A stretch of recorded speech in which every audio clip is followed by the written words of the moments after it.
Estamos retomando nosso programa à luz desta semana, né? Nós estamos conversando com Célia Soares de Souza, direto de Guarulhos, em São Paulo. Célia é teóloga, toda uma formação e acompanha também nessa linha de formação leigos e leigas por esse Brasil afora, faz parte do Conselho de Leigos, também o seu esposo, ela acabou de dizer isso para nós no primeiro bloco, né? Célia, a igreja no Brasil celebra no próximo domingo, dentro de uma solenidade litúrgica, solenidade que encerra o ano, na festa de Cristo Rei, o Dia Nacional dos Cristãos Leigos e Leigas. Como você vê a importância de ter um dia para se celebrar dessa forma? É uma alegria ter esse dia, especialmente para celebrar a nossa vocação, já que o mês de agosto é um mês dedicado às vocações, mas normalmente o quarto domingo é dedicado ao mês, ao Dia das Catequistas, né? 12 das Catequistas. Então, nós temos todo um histórico também a partir para chegar nessa data, né? Para chegar com que a solenidade de Cristo Rei fosse dedicada à vocação dos cristãos leigos e leigas. E nós trazemos como herança a ação católica. A ação católica, que foi um movimento, né, da igreja, onde fortaleceu muito a ação dos cristãos leigos e leigas na igreja e na sociedade. Então, também um outro momento importante foi o próprio documento do Concílio Vaticano II, dedicado aos cristãos leigos e leigas, e a partir daí, então, os bispos entenderam que era importante ter uma data específica, ou seja, todo um avanço, até mesmo da reflexão e da própria motivação na teologia do laicato, na identificação do leigo como alguém, um cristão batizado, atuante, porque o cristão leigo e leiga, ele precisa também compreender a sua natureza cristocêntrica, precisa compreender que a partir do batismo ele precisa ser luz na sociedade. Então, é uma data muito especial, uma data muito importante para nós, que nos traz, assim, nos fortalece, não só enquanto pessoa, enquanto vocação, mas também enquanto organismo do Conselho de Leigos, porque nós temos toda uma semana de preparação, de estudos, de reflexão, também com as lives, né, nesse tempo, e a Comissão Nacional de Formação nos presenteou com um material excelente também, com uma carta da nossa presidente, Sônia, com o nosso bispo referencial, Dom Giovanni, e outros encontros, inclusive para celebrações das famílias nas casas, também de grupos de jovens. Então, assim, nós estamos bem felizes com essa data, com essa solenidade, essa celebração, mas é preciso fazer uma preparação. E com isso também, nós aqui em Guarulhos mesmo, fizemos uma reunião com os representantes paroquiais para apresentar o material e fazer toda uma programação que nós teremos também essa semana com as paróquias e no próprio dia da missa, na solenidade de Cristo Rei, também com as sugestões do próprio subsídio nacional. Então, é preciso muito mais que conhecer um histórico, é preciso atualizar, porque nós sabemos que muitos vieram antes de nós, deram a vida por essa causa, e nós só estamos aqui hoje porque muitos, de fato, abraçaram esse projeto, de fato, vivenciaram as verdadeiras causas da profecia, né? Nós vamos falar do tema daqui a pouco, e isso nos engrandece, porque nós vamos dando passos também, aprendendo com tantas e tantos que nos antecederam. Ótimo.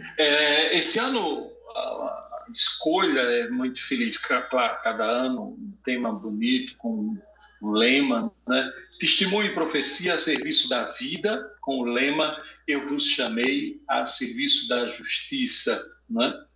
Como é que a senhora vê?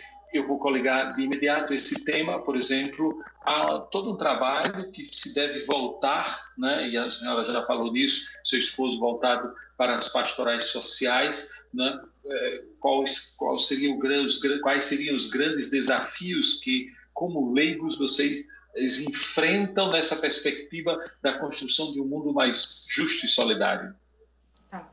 Primeiro, eu não posso deixar de falar do nosso documento 105, que é um documento que os bispos do Brasil, de forma muito sinodal, preparou para nós, nos ofereceu, e aqui nos apontam também diversas pistas de como realizar o nosso trabalho nas bases, nas dioceses, nos diversos grupos. Então, esse é um documento que ele já nos traz as diversas pistas. Também olhar para a nossa realidade, olhar para os desafios das várias perdas de direitos que nós temos sofrido recentemente, da perda de emprego, das perdas dos direitos trabalhistas, dos moradores, né, das pessoas em situação de em situação de rua, da própria ameaça ao SUS, né, o nosso sistema de saúde, enfim. E essa pandemia trouxe, então, escancarou aí tantos problemas sociais, toda essa realidade de sofrimento que nós já sabíamos que existia, né? Então, por exemplo, aqui em Guarulhos e também tantos outros testemunhos que nós presenciamos, a questão mais urgente foi tentar procurar atender as necessidades daquelas pessoas que nós temos, as famílias desempregadas, famílias precisando de um alimento, as famílias precisando de tantas necessidades, tantas realidades. Então, foram muitos assim os pedidos de ajuda nesse sentido.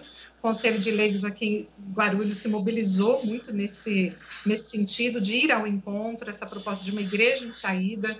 Também nós tivemos várias pessoas se candidatando, né, inclusive com um mandato coletivo, acreditando também nessa proposta, que ela é uma proposta construída de forma coletiva. Então, assim, são diversas maneiras de ir ao encontro e, sobretudo, quando nós falamos das pastorais sociais, que hoje nós temos um pequeno número de pessoas engajadas e, principalmente, esse pequeno número são pessoas também do grupo de risco. Então, o que aconteceu? Né? Nós tivemos pessoas com necessidades e poucas pessoas conseguindo atender. Então, nós tivemos que nos mobilizar também, enquanto conselho, pastorais sociais da diocese, para fazer um trabalho em conjunto, uma pastoral de conjunto. E é assim que tem crescido. Outros trabalhos também que têm crescido aqui em Guarulhos, principalmente, mas eu poderia usar exemplo de tantos outros lugares do Brasil, são as feiras solidárias, né, que surgem da economia solidária, também o Banco do Povo. Aqui foi feita uma parceria para um banco popular, que nós estamos em construção desse projeto. Enfim, são várias iniciativas para contribuir para uma vida melhor. Agora, não é invenção nossa, de novo, né? São muitas pessoas que já nos antecederam, profetas e profetisas de ontem e de hoje, que nós vamos nos espelhando, nós vamos nos inspirando e buscando fazer esse caminho em conjunto. Nós não sabemos de tudo, não sabemos tudo, mas temos um grande desejo de continuar nesse trabalho em conjunto que a igreja, de certa maneira, em alguns lugares, tem proporcionado. Né? E quando eu digo em alguns lugares, é porque realmente, infelizmente, não são todos os lugares onde nós temos essa oportunidade de que os leigos possam se engajar e fazer um trabalho efetivo, do qual faz parte da sua vocação, né? Um trabalho que é próprio da sua vocação, como já nos dizia São Paulo VI, né? E toda a doutrina social da igreja, e toda a teologia do laicato, até o documento 105. Ótimo. Célia, seria importante também, veja, nós abrimos o programa, a senhora falando da sua própria formação. Aqui na Diocese nós temos uma faculdade católica que tem um curso de teologia autorizado, credenciado junto ao MEC. A senhora é teóloga, está dizendo que fez um curso de pós-graduação agora em especialização na área da Mariologia, né? Como é que como é que a senhora consegue ligar tudo isso e colocar essa formação dentro dessa perspectiva do serviço ao povo, à igreja? Quer dizer, como é que a senhora consegue lidar com família, trabalho pastoral, ação pastoral, e essa preocupação com sua formação permanente para que realmente seja, eu vou chamar de uma formação de qualidade? Eu penso que é um transbordamento do espírito, que não é algo que é nosso. Nós precisamos nos abrir a essas propostas. Precisamos compreender a necessidade de um laicato bem formado para formar outros.